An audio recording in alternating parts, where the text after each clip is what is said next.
This is the Detroit Sports Podcast Network. Hey, this is Brian Peña. I always join the Vito podcast, the best podcast in the United States. One of the fine sponsors of the Tigers Talk podcast is The Athletic, premium coverage for passionate Detroit sports fans. Tigers Talk listeners can get 20% off the first year of an annual subscription by visiting theathletic.com/DSP.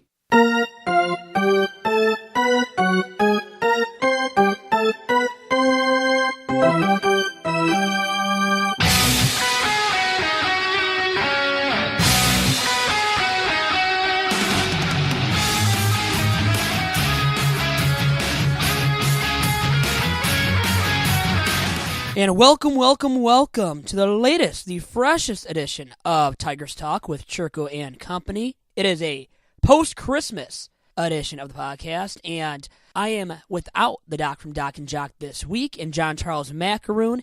In his place is mi hermano, my brother, Dominic Chirco. Dom, first and foremost, talking about Ian Kinsler being dealt to the Los Angeles Angels of Anaheim for a weak package of prospects, the 20th and 24th ranked prospects in the Angels farm system, a team that is barren in terms of their farm system talent, too, ranking in the very low part of Major League Baseball in terms of farm system strength. And you deal a guy who I know is in his mid-30s and Ian Kinsler, but still strong defensively, and one of the best defensive second basemen in all of Major League Baseball, Dom.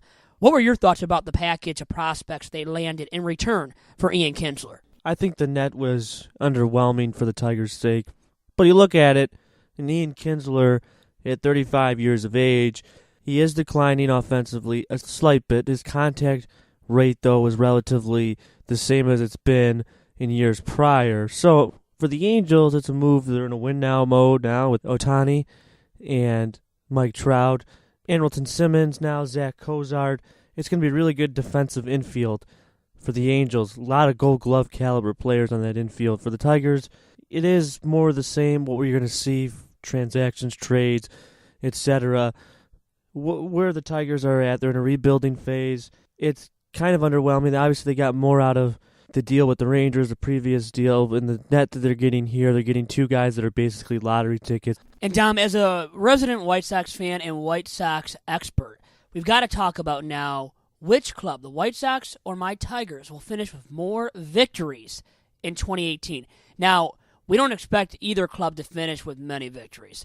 I would say I expect the Tigers to finish with 70, the White Sox right around that win total as well. But we have you on this week's podcast for a specific reason, and that is to dissect and discuss the White Sox and who's going to finish with more victories between the Tigers and your White Sox, and give a win total for both clubs as well. Yeah, the White Sox and Tigers, both teams are going to have a tough time winning ball games this year. Both Tigers are starting the rebuilding phase. The White Sox are about year 2 of that phase now, and now they're seeing if their guys can, perform at the major league level as most of them have exceeded at the minor league level. But look at the roster going into opening day. You're going to have an issue with the White Sox bullpen. They lost a lot of guys from last season, the bullpen, who were key contributors on the back end of the pen, from Tommy Kahnle to Dan Jennings to Jake Petrichka, who they non-tendered as well. So the White Sox are going to have a tough time winning ball games and closing out games. Also, their lineup and pitching staff, we'll see James Shields is entering another year with the White Sox, his free agent year. So we don't expect too much. We saw a dip last year as well with Shieldsy. He's probably the veteran guy in that rotation. With the Tigers, you're going to see a lot. The similar with the White Sox, and like you said, win total. But I expect the Tigers to win more games. I do think that games they have more experience. They do have a better starting rotation and better pitching overall than the White Sox do right now. Even with Lucas Giolito and Carlos Rodon coming back, and Kopech maybe later in the year. But the Tigers should win. I'm going to give them about 74 wins, and I say the White Sox are going to win 69. It's a sad state of affairs for both clubs right now, so sorry for you. I hope you don't cry too much this year with the White Sox and watching them game to game, because you do watch them game to game, and that will be painful, I think, for you this season, Dom. For me as a Tigers fan and pundit, I think it will be very tough for me to watch every single game for the Tigers. I might not even do that, but I do have to watch many of the games and talk about the games on Tigers Talk each week. And I look at the White Sox and Tigers, and I think they fare similarly when it comes to the bullpens, both being weak. And I don't know whose pen is going to be weaker, but you look at the Tigers bullpen right now and how it's stacked, and it doesn't look very sharp or that it's going to be very effective, especially at the back end of games. You have Shane Green coming into the season as probably your closer, your best relief pitcher, let's say, the best late inning arm and high leverage relief pitcher to use out of the Tigers pen, and then Alex Wilson and who the hell else, right? I mean, that's what it comes down to with the Tigers pen. And the White Sox pen, many questions too.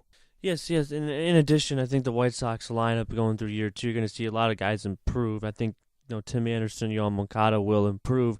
Let's not forget the reason why the White Sox were in games last year was because of that pitching staff, which did a good job, especially that bullpen, which did a really good job. And the fact that they don't have really veteran relievers now, they got the young guy, young arm from Seattle for cash considerations. On the back end of the rotation, they might be, a closer. We got Juan Minaya there now last year. Did close some games for the White Sox. They can build off that. But Minaya doesn't look like the answer there. Who knows? But he could be a closer of the future for the White Sox. Back to that lineup. We're going to see guys, go through struggles. I don't expect Avi to be as good as he was last year. I thought he did have inflated numbers with his BABIP. His batting average on balls in play last year was relatively high. I don't expect that to be as high as it was last year. And also I think there's steady hands there. There are constants. There are constant variables. And a guy like Jose Abreu last year, another 30 and 100 year, 30 homers, 100 RBI season for Jose Abreu. Tim Anderson, you want to see him improve on base. His on base was floating below 300 for most of the year. Again, for him, you want to see that to go up. So there's room for improvement for the lineup, but with the rotation, with Rodon hurt right away, I think that's going to trim some wins from the White Sox at the beginning of the year. I think might be better during last year, but Giolito is another guy that did not really struggle too much last year. He hasn't really gone through a bump yet with the White Sox. He had a really good September with the White Sox, September with the White Sox, but he struggled last year in Charlotte. His ERA was in the high 4s in Charlotte, so we don't know if he's going to have to go through some growing pains as well, starting the year with the White Sox. But other than that, I said about the lineup, Wellington Castillo's a good get. He provides power for the White Sox. He's one of the best offseason additions, catching offseason additions for the White Sox. It's a good stopgap for Zach Collins, who's coming up. Obviously, if Eloy Jimenez, you'd like to see him come up and make some noise for the White Sox, later in the year. He along with Michael Kopech. We'll see what they can go with, a guy like Alec Hansen and see how far he comes through the system if he makes his way up as well. Also, you got to look at the outfield. What are they going to get? We know Avi last year had a great year. But the rest of the outfield, there's a lot of question marks. Charlie Tilson might have to start last year, who had knee surgery. We don't know what we're going to get of him yet. We'll see what happens. I do think the White Sox are worse off for next year than the Tigers. You know what? Avisail Garcia, Mini Miggy, could be in for another big season, and a better season perhaps as he performed last year than Miguel Cabrera. Having that better season than Miggy. Will he do so again, have a better season than Miggy? Meaning 2 straight seasons. We will see. And I look at the White Sox up the middle defensively, on the infield especially, at second base, Yohan Moncada, at shortstop, Tim Anderson, much better than what the Tigers will feature at second and short going into 2018. Without Ian Kinsler at second, a major void there. Dixon Machado probably will see a lot of time at least at second.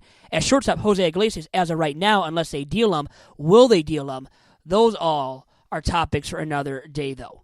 Dom, after this quick commercial break, we will talk about who we believe will finish in the top 3 in wins above replacement for both the Tigers and your White Sox in 2018. We'll be right back on Tigers Talk with Chirco and Company. One of our fine sponsors is the Detroit Sports Commission, and since 2001, the Detroit Sports Commission has been this great entity and organization for organizing events, bringing events in the Motor City, all across and throughout Metro Detroit as well, and doing big and really grand things moving forward as well. We know that they they just have the capacity, the power, and the responsibility of enhancing the quality of sporting events that are played in our very region, the Metro Detroit region specifically. Great things to check out from them going into the new year, too, and check everything out regarding the Detroit Sports Commission at their fine website of DetroitSports.org and on Twitter at DET Sports.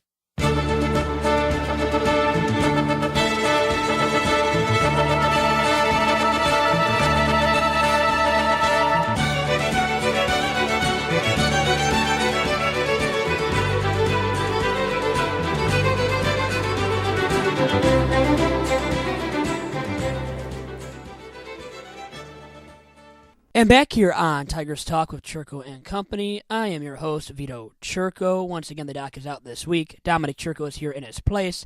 We are recording from the lovely Delta Resort, which is the warm confines of our house. And as I said before the break, we have to get into the conversation of who we believe the top 3 Tigers in war will be for the 2018 campaign, as well as the top 3 players in war for the White Sox in 2018. And Dom, we were talking about Ian Kinsler earlier in the podcast, and his war, even though it wasn't as high as it had been in recent memory for Ian Kinsler in a Tigers uniform, it was still ranking in the top 5 for all the Tigers players in 2017. You lose him, he goes to the Halos.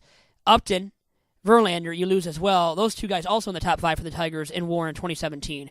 Now you just have remaining Fulmer, Michael Fulmer that is, and Shane Green from the Tigers' top 5 players in war in 2017. And Miguel Cabrera didn't even finish in the top 12 in war according to BaseballReference.com for the Tigers last season. So the question for you now is, Dom, who are those top 3 players for the Tigers going to be in terms of wins above replacement in 2018? My top 3 in war for the Detroit Tigers in 2018, I have number 3, Jeimer Candelario, number 2, Nicholas Castellanos, and number 1, Michael Fulmer. So we can't just leave it at that. You've got to do some explaining now for your top 3 Tigers players in war for this upcoming season. Yeah, look at it. Last year, Nicholas Castellanos, 20-100 guy. He reached the 100 RBI plateau for the Tigers last year. If his defense improves slightly, you're looking at a guy that's at least, in my opinion, a 2.8 to 3 WAR, at least, going into then that's pretty much his floor now. He's got a good floor. He's always been close to 70, even in years where he's hitting only 250. We talk about his line drive percentage, his ability to just hit the ball and not chase pitch. And that's another thing. He didn't chase as many pitches last year in the first half of the year, especially. His chase rate was well below 15%. He clocks in at number 2. And number 3 I have, surprisingly maybe to some, but Candelario. Candelario showed glimpses last year with the bat. Good eye, good plate coverage. Can hit the ball to all fields. He's a poor man's Victor Martinez. He will draw walks as well, does not strike out that much. Remember, there wasn't any place for him in Chicago, and let's just look at it this way. I mean, the Cubs could use him if he was a designated hitter, and I do think he'd be in the National League. I do think the Cubs might have actually kept him at that point, considering how good he is. And obviously, Michael Fulmer, steady hand, the ace of the Tigers. Strikeouts, wipeout stuff, wipeout slider. You know, if he stays healthy, he logs his innings, he will be even a Cy Young candidate going into this next year with the Tigers. You can't do too much better than Michael Fulmer as after his rookie year. He's improved significantly just with his strikeout percentage and his strikeout to walk. His walks were down last year. He builds off that. He gets quick outs, not to get the pitch count up, but he did well with the pitch count last year. I do think he builds off that. And now the Tigers' 3 biggest stars by name are Michael Fulmer, Miguel Cabrera, and Victor Martinez in no particular order, because really, I think it's Miguel Cabrera, then Victor Martinez, and then Michael Fulmer. You could argue that at least, maybe Fulmer to VMart number 3. Anyways, my point is that Miguel Cabrera and Victor Martinez have the big names, but will they even finish in the top 12 in WAR for the Tigers in 2018? Neither did in 2017. I think a key for the Tigers is Miguel Cabrera bouncing back. I think we could talk about that ad nauseum, right, for days and days. But wanted to ask you now, Dom, do you think Miguel Cabrera will be a top 12 finisher in WAR for the Tigers in 2018? And how about a top 5 finish out of Miguel Cabrera in WAR among Tigers players this upcoming season? It would be hard to keep him out of the top 5 But, I mean, you can see it where he's, obviously, beggars can't be choosers, but if you can put him at 6 or 7, depending on where you have Shane Green, Jose Iglesias, Victor Martinez is obviously in the conversation as well. I do think he does bounce back. I don't know if he's the guy, the Triple Crown guy that he once was anymore. I think a good offseason, what he ever does, what it doesn't. He had a lot off the baseball field issues, the Tigers last year, and that certainly hurt his play. But he's played hurt before, and they say, he was playing hurt last year. So it begs the question of, well, maybe he is just declining at this point in his career. I do expect him for sure to be in the top 10 for WAR. I think he's anywhere between 5 and 10, more than likely. And by the way, quick note on wins above replacement. In that first trade involving Ian Kinsler and the Detroit Tigers, Kinsler, his WAR extremely outweighed Prince Fielder's, the guy that the Tigers had to give up to get Ian Kinsler from the Texas Rangers. Kinsler's WAR in 4 seasons with the Tigers was nearly 20. Prince Fielder's WAR did not even touch 1 win above replacement. An extreme difference there in terms of wins above replacement garnered by the two individuals in that big first trade involving Ian Kinsler and the Detroit Tigers. And now, Dom, after all that being said, we have to get into the White Sox and who you believe will be their top 3 players in terms of WAR in 2018. Who do you have in their top 3 and why? Vito, my top 3 for WAR for the Chicago White Sox next season, I have Jose Abreu, number 1, Yoan Moncada, number 2, and Wellington Castillo, number 3, with Carlos Rodon, Michael Kopech hanging at the 4 and 5 spots. Dom, very lovely as usual. Now, why do you have those guys in your top 3? Really quick here, as quickly as you possibly can speak about each player. Well, for Jose Abreu, he's been the steady hand for the White Sox ever since he came on that contract with the White Sox. Rick Hahn, one of his best contracts you'll ever see as far as the years and the money. Really thrifty deals considering the situation. Now we look at it, he's restructured the contract, Abreu, and Abreu's been that guy. He's a 30 homer, 100 RBI guy. He'll be his 4th or 5th season of that, presumably next year. So I have him at the top because of that. He's been the steady hand. Wellington Castillo, the backstop. To me, this is another steal. 2 years, $16 million. Probably the best hitting catcher on the market, and his defense, his pitch framing improved as well. In third, I got Yoan Moncada. His strikeout rate goes down. His average goes up. His on-base percentage goes up. He is a good player defensively as well. We've seen some of those highlight flashy plays there.